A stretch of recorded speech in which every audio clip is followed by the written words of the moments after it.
Bom dia, paz do Senhor. Hoje, domingo, dia 20 de junho de 2021. Já estamos no dia 20 de junho de 2021.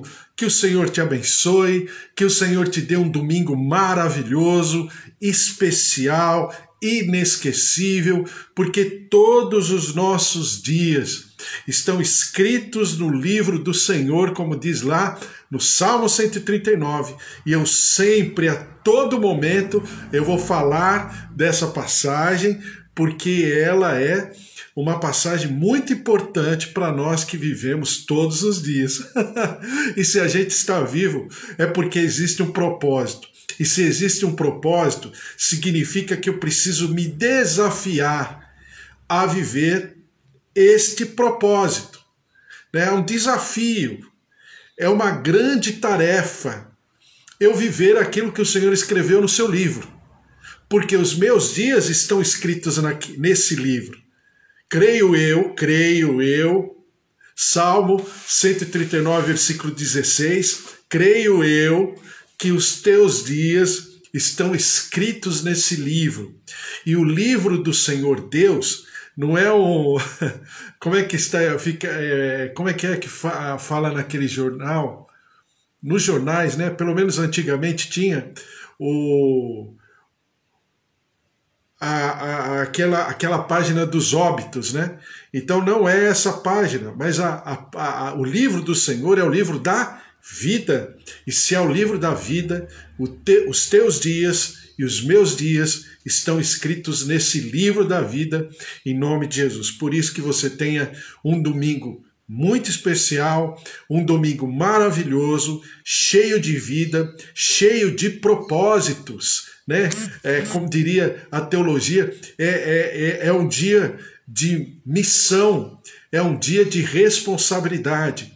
E nós precisamos viver esse dia à flor da nossa pele em nome de Jesus. Por isso que você tenha um bom dia, né? Como diz lá na terceira carta joanina, diz o seguinte: que te vá bem, que você vá bem, que a tua alma, o teu corpo estejam saudáveis, né? Então, em outras palavras, que o Senhor te abençoe. Então, nós estamos falando sempre sobre a palavra do Senhor, todos os dias, um pouquinho, um trecho da palavra do Senhor, pensando a respeito. Só que nós chegamos numa parte da palavra que fala sobre a escatologia. E eu sempre chamo essa passagem, ou essa última pregação de Jesus, né? Alguns dividem o livro de Mateus em 5 pregações. E essa quinta mensagem, essa quinta pregação, é sobre os últimos acontecimentos. É aquilo que eu falo para você, né? Quando a gente assiste esses filmes, principalmente americanos, quando a pessoa fica sabendo que vai morrer, aquela coisa toda, né?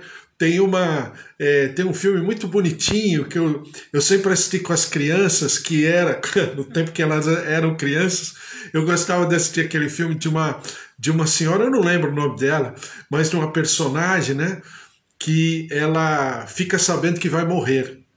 E aí ela vai morrer e ela tem um álbum, né? Um álbum, do tempo dos álbuns ainda, né?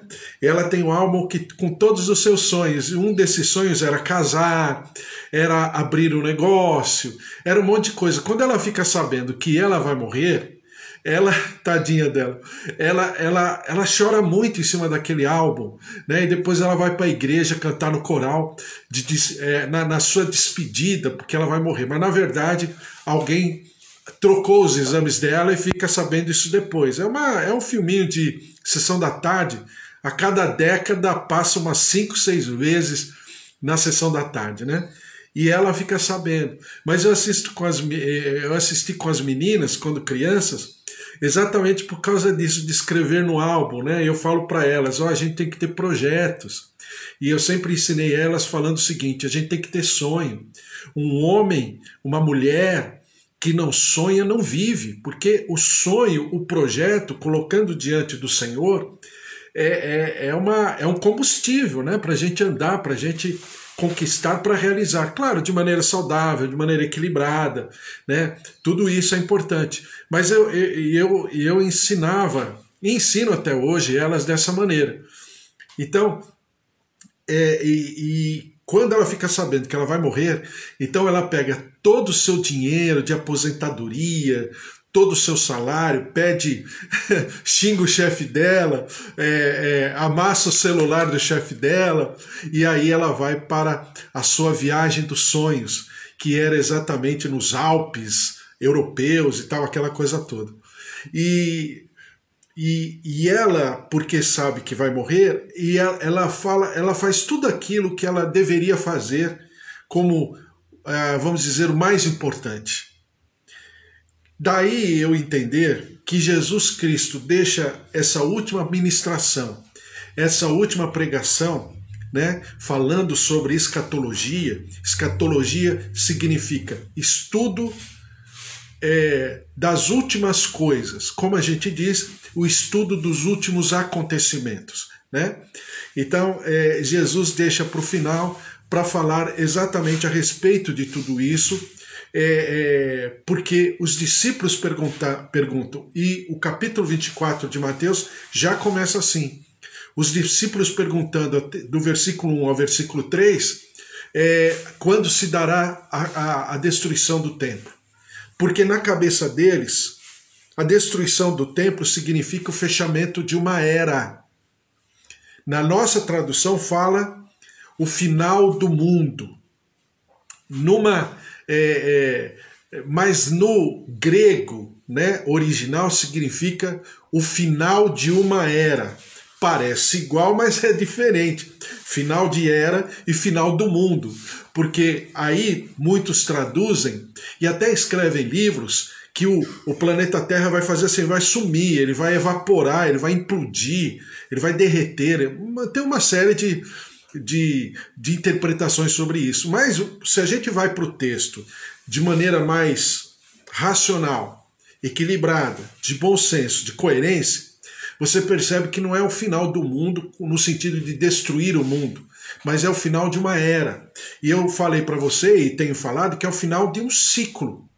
Então, a Bíblia, ela fala muito sobre mudança de ciclos, ou, como os discípulos perguntam para Jesus, mudança de era.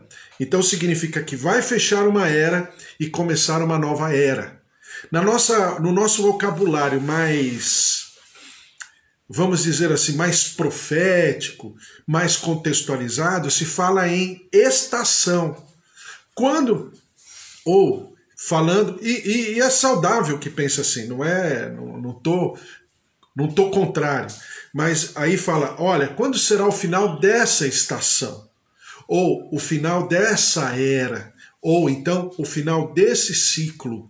Isso não significa destruição do mundo, como as pessoas entendem quando vem na tradução, né, do grego, principalmente para o inglês, depois do grego para o português, que fala o final do mundo. Ou, né, em outros textos um pouco mais equilibrados, fala final dos tempos, tá? Então, que fique bem claro isso. E aí o Senhor, mais uma vez, ele é indagado, né? Quando será o final dessa era? Mateus capítulo 24, versículo 3. No Monte das Oliveiras, e o Monte das Oliveiras é muito simbólico, mas é muito importante, porque foi no Monte das Oliveiras que o Senhor Jesus foi elevado ao céu, né? Está ali escrito em Atos capítulo 1.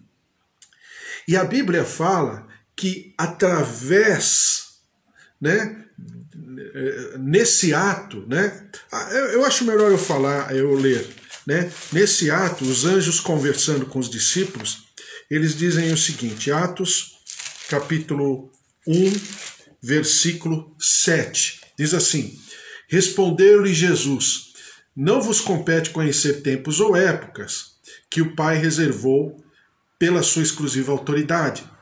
Lembra desse texto que eu também vou voltar a referir e não vou ler de novo. Atos 1, versículo 7. Que ele fala sobre tempos e épocas que nos compete saber, tá? não nos compete saber. Mas recebereis poder ao descer sobre vós o Espírito Santo, e sereis minhas testemunhas, tanto em Jerusalém, como em toda a Judéia e Samaria, até os confins da terra. Depois diz assim, ditas estas palavras, foi Jesus elevado às alturas. E a palavra do Senhor diz, à vista deles, e uma nuvem o encobriu dos seus olhos. E, estando eles com os olhos fitos nos céus, enquanto Jesus subia, eis que 2 varões, vestidos de branco, se puseram ao lado deles. E lhes disseram, varões galileus, por que estáis olhando para as alturas? Esse Jesus que dentre vós foi assunto ao céu, virá do modo como viste subir. Então, o que se tem de entendimento a respeito disso é que o Senhor Jesus voltará na sua segunda vinda exatamente naquela região, exatamente no Monte das Oliveiras. Por quê?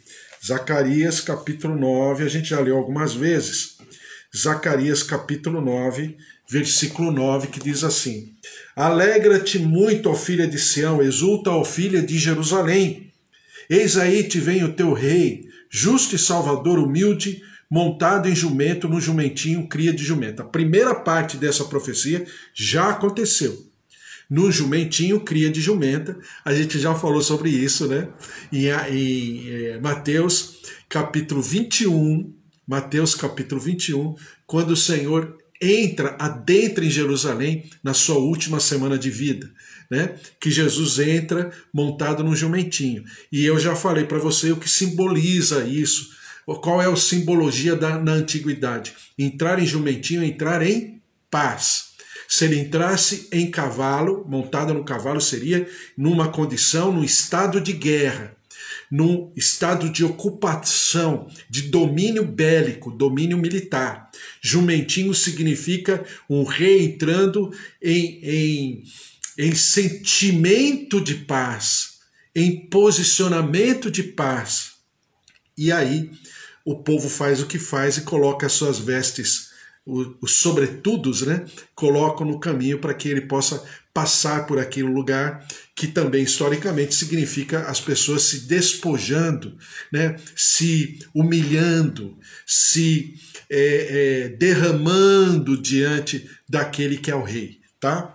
No versículo 10 do capítulo 9 de Zacarias já é a parte profética, uma parte que ainda não aconteceu, mas que acontecerá, que diz assim, destruirei os carros de Efraim e os cavalos de Jerusalém, e o arco de guerra será destruído, ele anunciará paz às nações, e o seu domínio se estenderá de mar a mar, e desde o Eufrates até as extremidades da terra. Aqui fala sobre o seu governo, né? E fala sobre o Monte das Oliveiras, que ele virá exatamente nessa condição.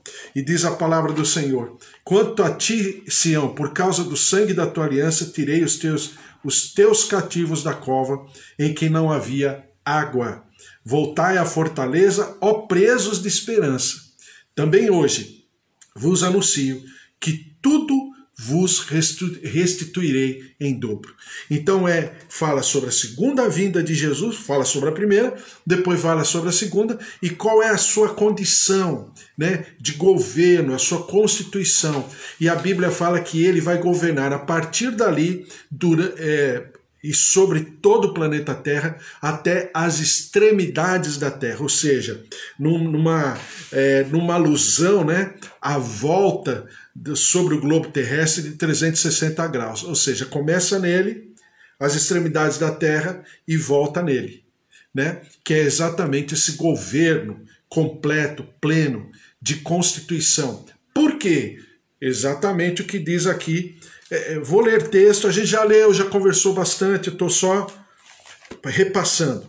Exatamente o que diz aqui em Isaías capítulo 9, também um texto conhecido, a gente já leu várias vezes, todos conhecem muito bem, que diz assim, porque o menino nos nasceu, um filho se nos deu, e o seu nome será maravilhoso, conselheiro, Deus forte, Pai da eternidade e príncipe da paz. Depois diz assim, para que se aumente o seu governo e venha paz sem fim.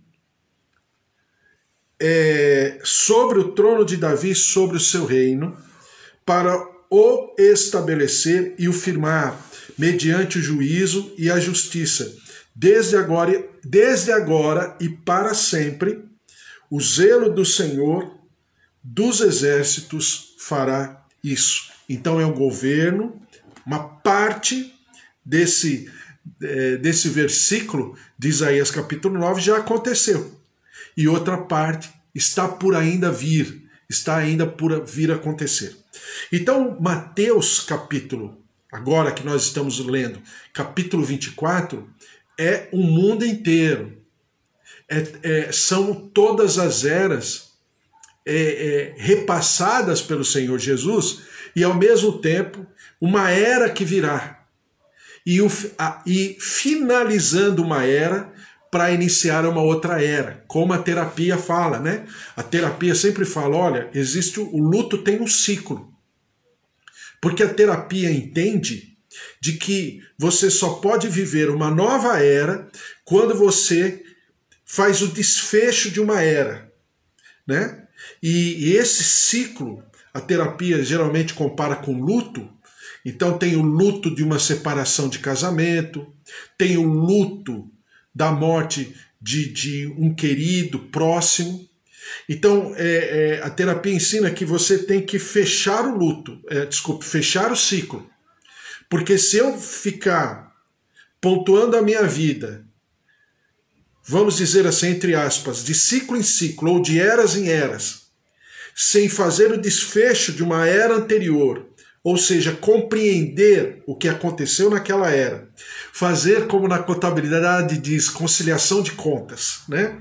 Quando eu fecho aquela era, aí eu tenho toda a habilitação para viver uma nova era, que é o que a terapia pontua no sentido do tratamento, né? A pastora Mara que está aqui, ministra de cura e libertação e tudo.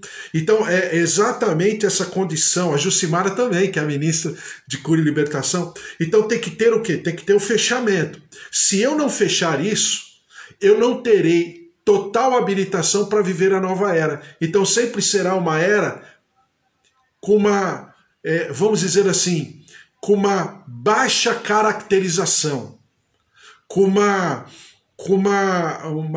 constituição refratária, rasa. Por quê? Porque eu não terminei aquela. Eu não fechei, eu não fiz a conciliação de contas. Eu não fiz o balancete, eu não passei a régua, como dizem no humor, né? Eu não passei a régua. Eu tenho que passar a régua. E de era em era eu vou passando a régua. Então o que Jesus está falando aqui é exatamente nesse conceito. Em cima disso. E Mateus 24, ele está todo baseado numa gravidez. Por que numa gravidez? Porque numa gravidez, e está aqui as mamães, várias delas aqui, sabem de que você tem um tempo, você vai acompanhando com o médico, né, que cuida dessa área, você vai acompanhando com o médico todas as fases. O primeiro mês, que geralmente o médico faz isso em semanas, né? O primeiro mês, o segundo mês, o terceiro mês, o que a mãe sente, como que o bebê está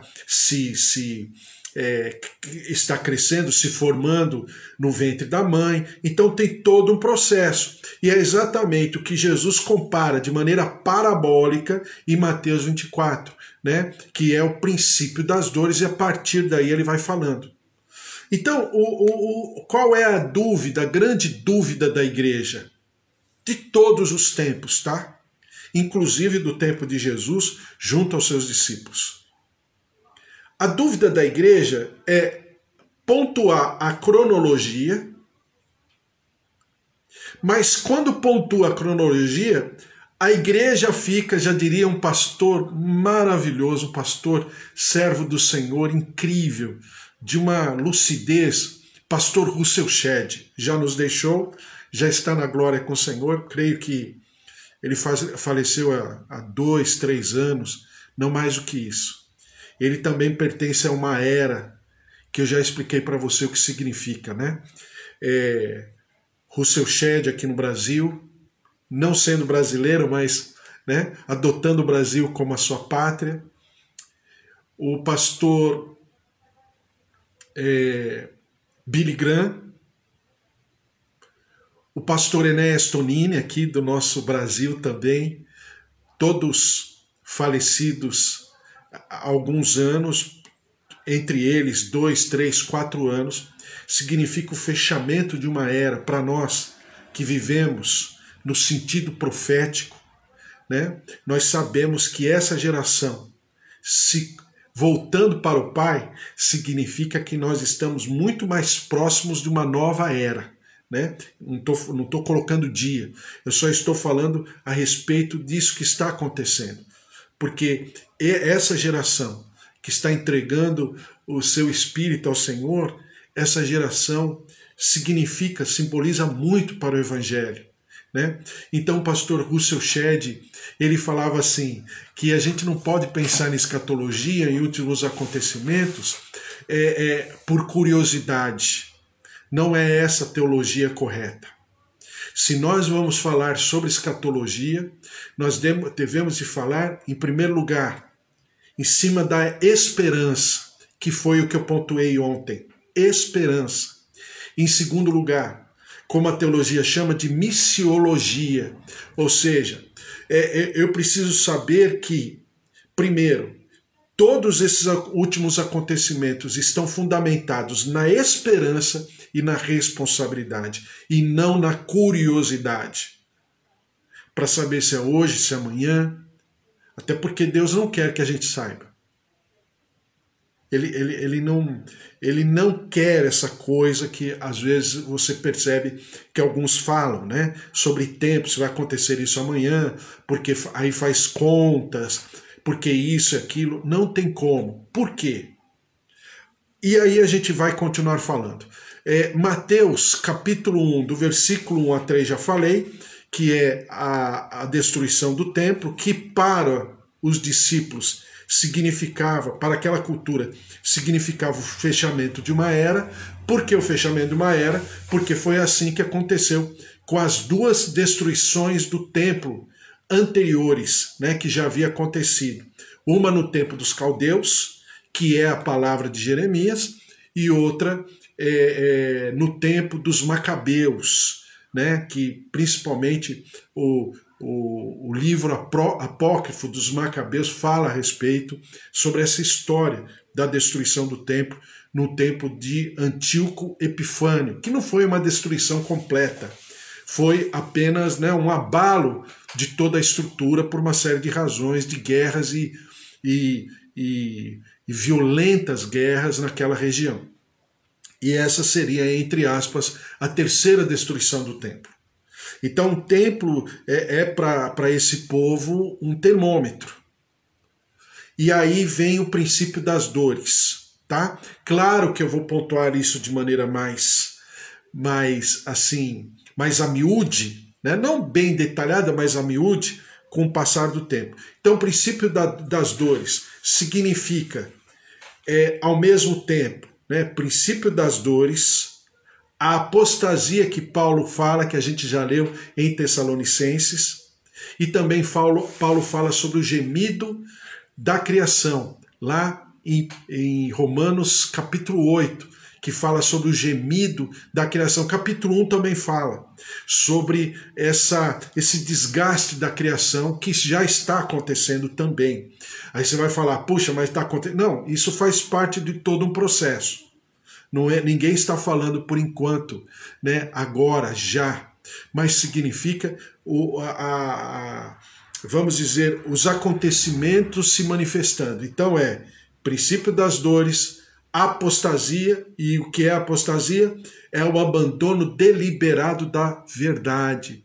É aquilo que eu já te falei, é a questão do religioso. Ele sabe, ele tem entendimento, mas mesmo assim, ele opta por defender a sua teologia. Por que defender a sua teologia? Porque quando ele defende a sua teologia, ele se preserva aos olhos deles, né? Aos olhos dos religiosos. Mas isso é apostasia por quê? Porque é alteração da verdade. E é o que o Senhor fala, né? Em Mateus capítulo 23, quando ele puxa a orelha, ele exorta os religiosos e fala que eles estão, né, eles estão correndo um risco muito grande de estarem a caminho do inferno. E depois o evangelho será pregado a todo o reino. O evangelho do reino será pregado a todo mundo. Diz aqui, Mateus 24, versículo 3. No Monte das Oliveiras achava-se Jesus assentado, quando se aproximaram dele os discípulos, em particular lhe pediram: dize-nos quando sucederão essas coisas, e que sinal haverá da tua vinda e da consumação dos séculos. E ele lhe respondeu: vede que ninguém vos engane, porque virão muitos em meu nome, dizendo: eu sou Cristo e tal, e certamente ouvireis falar de guerras e rumores. E aí a gente pontuou os rumores. Rumor significa algo que você ouve falar. Algo que está, vamos dizer assim, alguma coisa um pouco mais distante. Não que não esteja acontecendo, mas está mais distante. Ainda não é no sentido globalizado, como dá a impressão do texto que Jesus mostra aqui. Então, fomes, terremotos, pestilência, guerras, rumores de guerras, né? Porém, isto tudo é o princípio das dores. Versículo 9. Então sereis atribulados e vos matarão. Sereis odiados de todas as nações por causa do meu nome. Que eu falei para você sobre a cristofobia. A cristofobia já é uma realidade.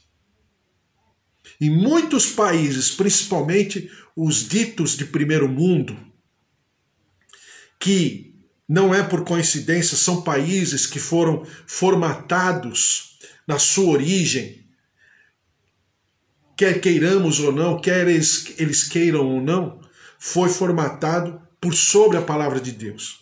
Haja vista Inglaterra, todos os países daquela região, do Reino Unido, principalmente esses países, também os próprios Estados Unidos, né, falar no plural, que também foi baseado na sua plenitude na Bíblia. Esses países estão muito distantes hoje em dia daquilo que começaram por sobre o Evangelho, né? Então está havendo o quê? Um desgaste muito grande. E por se multiplicar a iniquidade, o amor se esfriará de quase todos. Aquele, porém, que perseverar até o fim, esse será servo. Então significa, e aqui falando sobre a palavra de Mateus 24, significa que o povo de Deus, Apocalipse chama de santos, né? Que o povo de Deus passará por esse momento. Segundo a palavra do Senhor. Diz aqui: e será pregado este evangelho do reino por todo o mundo, para testemunha a todas as nações, e então virá o fim. Então vem o quê? Destruição do templo, depois o princípio das dores. Vamos andando. Depois vem do versículo 15 a 28, que também a gente já leu: quando, pois, virdes o abominável da desolação de que falou o profeta Daniel, no lugar santo, quem lê entenda. A gente já leu todas as passagens de Daniel que fala a respeito. Grande tribulação. Então a grande tribulação, ela acontece com quais características? Primeiro, manifestação do anticristo. Segundo, a perseguição e a ira de Deus. São duas coisas diferentes. Ira de Deus e perseguição. Por quê? Porque os servos de Deus não estarão debaixo da ira de Deus. Entendeu? Mas não significa que os servos de Deus não serão perseguidos.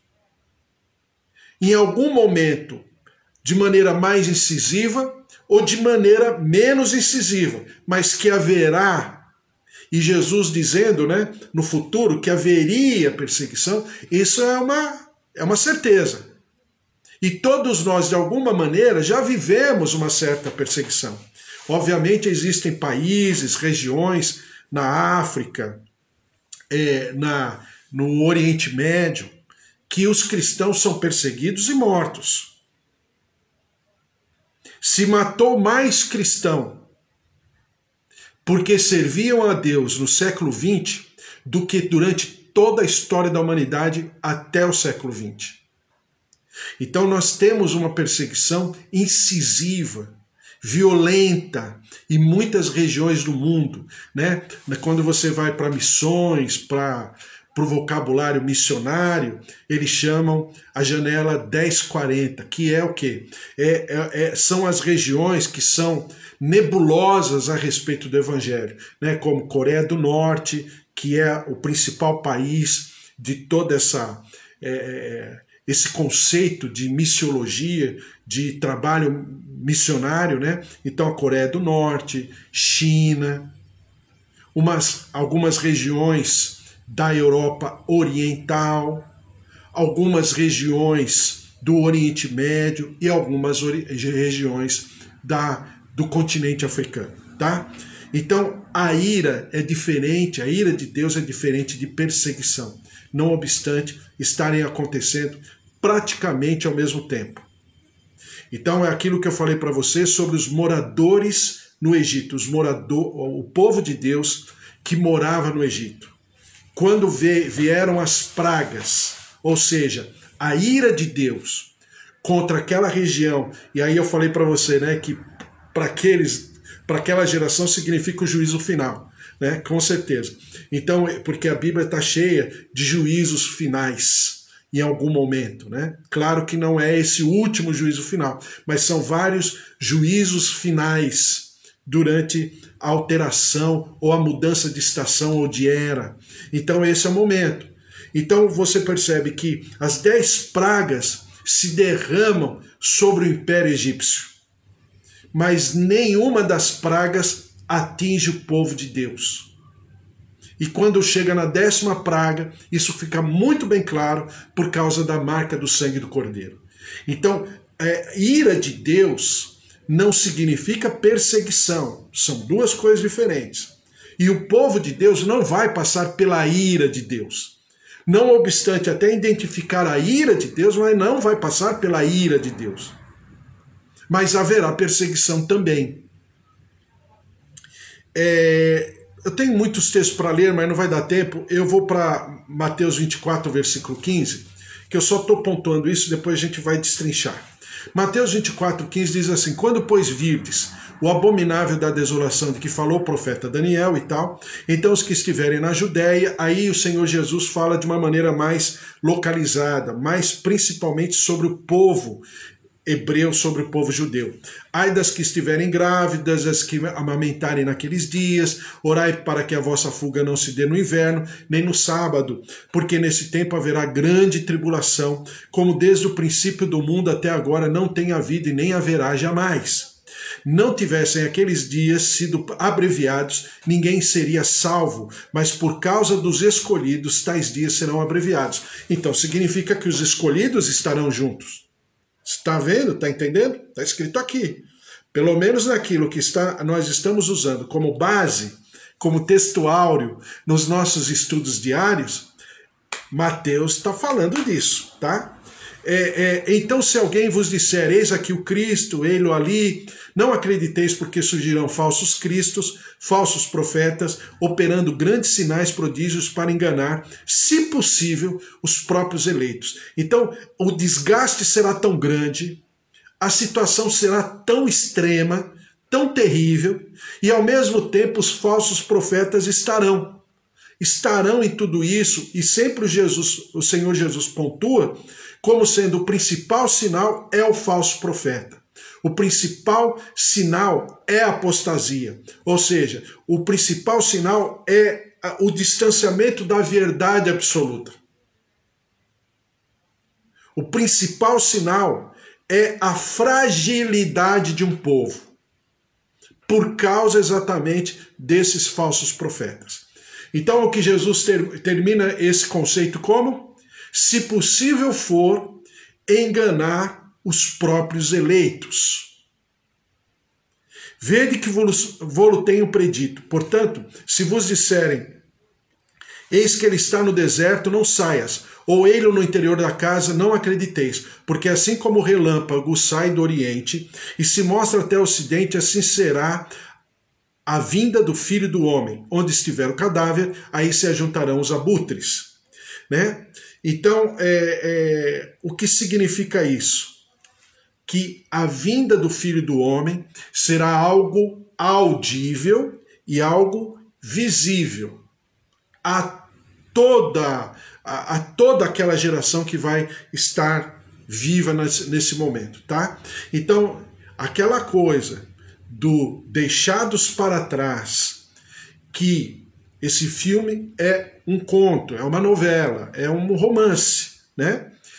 Mas por causa de uma linha de raciocínio, de uma teologia de uns 300 anos para cá, não tem mais do que isso alterou muito a visão da igreja a respeito da volta do Senhor Jesus.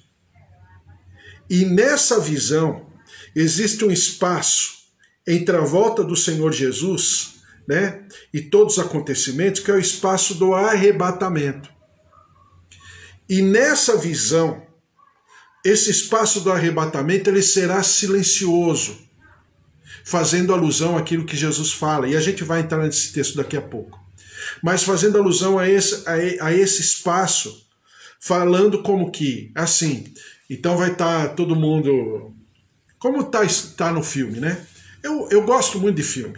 Aliás, né, até o filme dos Vingadores, do Stan Lee, né, principalmente os últimos 2 filmes dessa franquia, né, que está os super-heróis ali, e acontece uma série de coisas, acho que chama Vingadores Ultimato, uma coisa assim, ou O Fim do Mundo, uma coisa assim. Por que eu estou falando isso para você? Porque eu gosto. E eu amo de paixão esse cara, Stan Lee, também já nos deixou há 2, 3 anos, creio eu.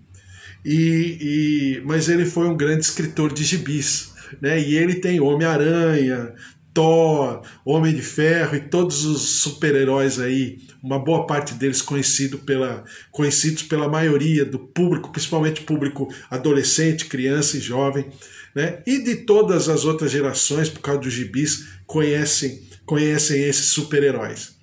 Até ele também é um judeu, tá? Ele é um judeu que foi para os Estados Unidos, mas ele é judeu. Então, e ele escreve a respeito também, creio eu, até inspirado pelo Deixados para Trás, sobre uma parte que acontece lá do vilão. Ele adquiriu um poder tão grande que metade da população mundial, ou 1/3 da parte da população mundial, morre, né? Desaparece. Então, essa coisa que a gente assiste nos filmes e ouve muito, vou falar de novo, e ouve muitos pregadores falando a respeito, até o momento, estou sendo bem honesto com você, até o momento não encontrei na Bíblia. Existem textos que parece que falam a respeito, mas quando você vai na forma etimológica, na raiz de todas as coisas, não está escrito. Aí eu falei para você que haja vista o que acontece na própria história, né? Noé, o povo na terra de Gósen em relação ao Egito, e tantas outras passagens e momentos, Esther e Mordecai e o povo naquele momento, que Ramã, né, consegue um decreto dos medos persas para destruir todo o povo judeu. Eram praticamente 3 milhões de pessoas naquela época, entre 3 e 4 milhões de pessoas, que haveria o dizimar de toda uma raça, né, do povo judeu. E você tem depois o momento de Daniel, dos seus 3 amigos, Neemias, Esdras, que também aconteceram perseguições muito grandes e extremas, o tempo que Nabucodonosor vai contra Israel e destrói o templo. Então você tem várias situações que acontecem na palavra de Deus, onde o povo de Deus também está. Só que o povo de Deus é livrado. O povo de Deus é protegido de alguma maneira pelo Senhor. É o que está escrito. Aqui também não é diferente. Tá?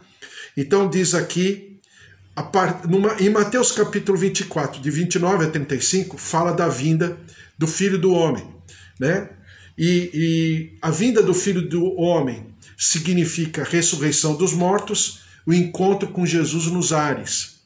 Pelo que a gente lê na palavra aqui, é um acontecimento único, não são dois acontecimentos dentro de um só, mas é único, fazendo alusão a um arrebatamento, né? Primeiro, em dois tempos, primeiro o arrebatamento, depois a volta do Senhor Jesus, tá? Então vamos lá. E o início do reino milenar, e depois novos céus e nova terra. Aí você vai falar, já falou tudo? Falei tudo, mas agora a gente vai pensar nesses dias a respeito de tudo isso. Por que eu estou falando assim? Para não ficar gerando nenhum tipo de sentimento e tal, mas ao mesmo tempo que a gente vai estudando. Até hoje, existem linhas de raciocínio a respeito? Existem. Tem um amigo do pastor Subirá, que ele fala uma coisa muito legal, né? Que já há alguns anos que ele fala isso. Ele fala o seguinte: olha, ficar discutindo essa situação é igual discutir quando a gente vai tomar café com leite, né? Quando a gente vai tomar um café. Tem gente que gosta de primeiro colocar o leite no copo ou na xícara e depois colocar o café. Então esse é o pré-lácteo, quer dizer, né? Primeiro vem o leite. O segundo é aquele que coloca o café e o leite ao mesmo tempo, né? Que seria o interlácteo, sei lá, alguma coisa próxima disso, né? Ou mesolácteo, né? Quer dizer, coloca todo mundo junto. Agora tem aqueles que colocam o café primeiro e depois colocam o leite. Esse é o pós-lácteo. Agora, de uma maneira muito sábia, esse pastor diz o seguinte: é café com leite do mesmo jeito. Um dia todo mundo vai tomar esse café, seja o leite primeiro ou o café em segundo, ou seja os dois juntos, ou seja, primeiro o café, depois o leite, mas o que interessa é o que é café com leite, e que o seu sabor é o mesmo. Então, o que fica bem claro é que nós, na palavra do Senhor, o Senhor se preocupa com a nossa esperança, qual o nível, o termômetro da nossa esperança, e qual a consciência da nossa responsabilidade. Isso fica muito bem claro. Então, tudo que nós falaremos a respeito disso é exatamente sobre responsabilidade e sobre esperança, tá? Por quê? Porque o Senhor, e eu vou terminar lendo aqui, né? Mateus 24, eu não vou ler todos os textos, não dá tempo, mas a palavra do Senhor em Mateus 24 diz assim, versículo 35, passará o céu e a terra, porém as minhas palavras não passarão. Mas a respeito daquele dia e hora ninguém sabe, nem os anjos dos céus, nem o Filho, senão o Pai. Aqui ainda o Senhor Jesus está na condição humana. Ele não é, ainda que ele seja, ele não está segundo a pessoa da Trindade, ele está humanamente falando. Então nesse momento nem ele sabia. Nesse momento, numa condição enquanto humano, somente humano, tá? Versículo 42, porquanto vigiai, porque não sabeis em que dia vem o vosso Senhor. Versículo 44, de tudo isso de Mateus 24, por isso ficai também vós apercebidos, porque a hora em que não cuidais, o Filho do Homem virá. Tá? Versículo 13 do capítulo 25, que a gente ainda vai passar, mas só para falar isso. Vigiai, pois, porque não sabeis o dia nem a hora. E aquilo que eu já falei em Atos, capítulo 1, que eu li agora há pouco, diz aqui, versículo 7, não vos compete conhecer tempos ou épocas que o Pai reservou pela sua exclusiva autoridade. E ainda, né, no livro da carta de Pedro, 2 Pedro 3,12. O tempo vai embora, né? 2 Pedro 3,12. Diz assim: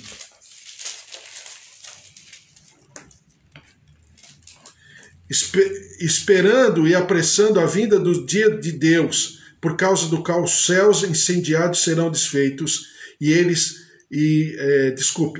versículo 10, falei errado. 2 Pedro, capítulo 3, versículo 10. Virá, entretanto, como ladrão o dia do Senhor, no qual os céus passarão com estrepitoso estrondo, e os elementos se desfarão abrasados. Também a terra e as obras que nela existem serão atingidas. visto que todas essas coisas hão de ser assim, desfeitas, deveis ser tais como os que vivem em santo procedimento e piedade. Então ele fala o que aqui? Pedro virá como um ladrão. Então, há muitos textos, o Senhor sempre estará preocupado que eu esteja pronto. Né? Pronto. Não importa. Eu preciso estar em prontidão de propósito. Eu preciso estar pleno, invadido, transbordante de esperança.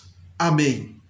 Agora é claro que a Bíblia fala sobre a cronologia de acontecimentos, não de tempo, mas de acontecimentos, e claro que a gente vai conversando a respeito. Amém? Glória a Deus, vamos orar. Da 4h30 eu estou de volta, porque como é domingo, eu falo agora e vou falar às 4h30 da tarde, tá bom? Vamos orar e colocar tudo isso diante do Senhor, perdão pelo tempo. Eu falo demais, mas já terminei e depois a gente vai conversando a respeito, tá? Que o Senhor te abençoe, meus pais, Eva que está aqui também, Jucimara que eu já falei, pastora Mara, Bispo Antônio, Suzy, Priscila, Fábio, Márcia, João, Roseli, Ângela, Elô, Wesley, também o seu João, Dona Dária, seu Toninho, Dona Nadir, meus tios, minhas tias, minha tia Rosário, minha tia Alzira, em nome de Jesus, orando por toda a família, a glória, a presença, o poder, o mover do Senhor. Vamos orar. Senhor, nosso Deus, nosso Pai, nós colocamos tudo isso diante do teu altar. Nós queremos aprender, nós queremos amadurecer e nós queremos desenvolver cada dia mais a nossa relação com o Senhor.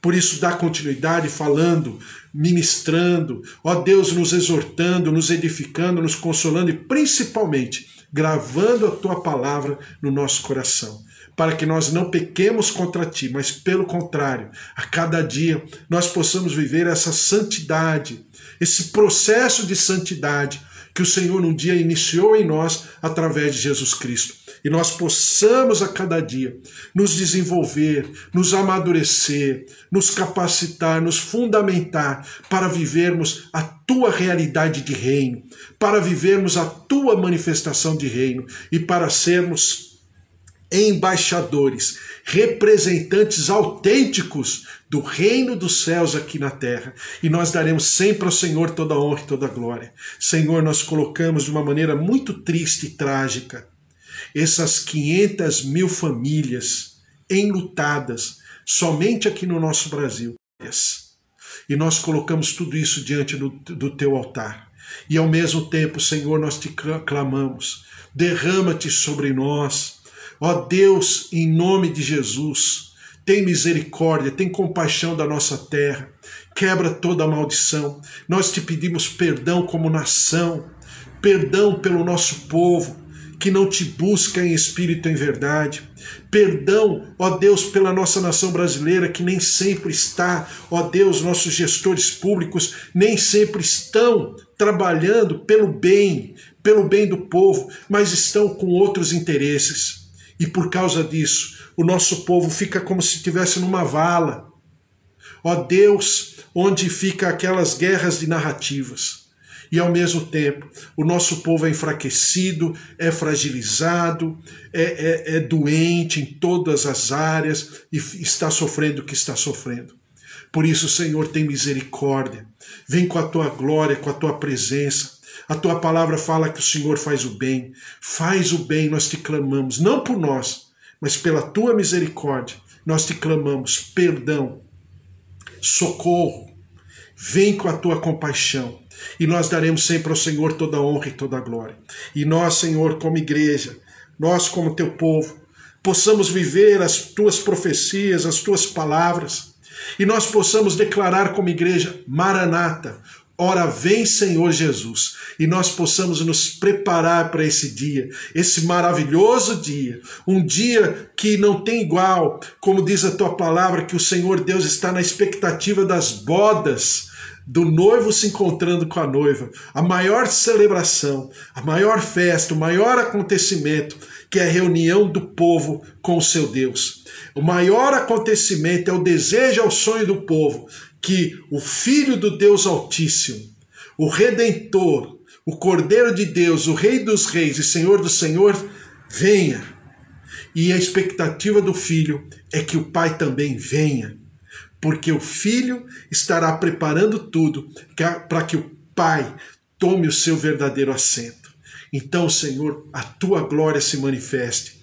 E nós vivemos essa esperança, cada dia mais, a flor da nossa pele, em nome de Jesus. Por isso, ó Deus, que nós tenhamos um domingo maravilhoso, cheio de vida, na tua presença, em nome de Jesus. Amém. Amém? Glória a Deus, que o amor do Deus Pai, Todo-Poderoso, que fez o céu e a terra, e a vida vitoriosa em Jesus Cristo, e as consolações do Espírito Santo da promessa, estejam sobre a tua vida, a tua casa, a tua família. Porque se Deus é por nós, quem será contra nós? Se o Senhor é o nosso pastor, de nada nós teremos falta. Até daqui a pouco, 4h30 da tarde. Amém? Um beijo para você, fique na paz. Um beijo, pastora Mara. Deus abençoe. Jucimara também. Todos que estão aqui, Eva, Carlos, Deus abençoe vocês. Meus pais também, todos. Fiquem na paz do Senhor. A paz do Senhor. Tchau, tchau.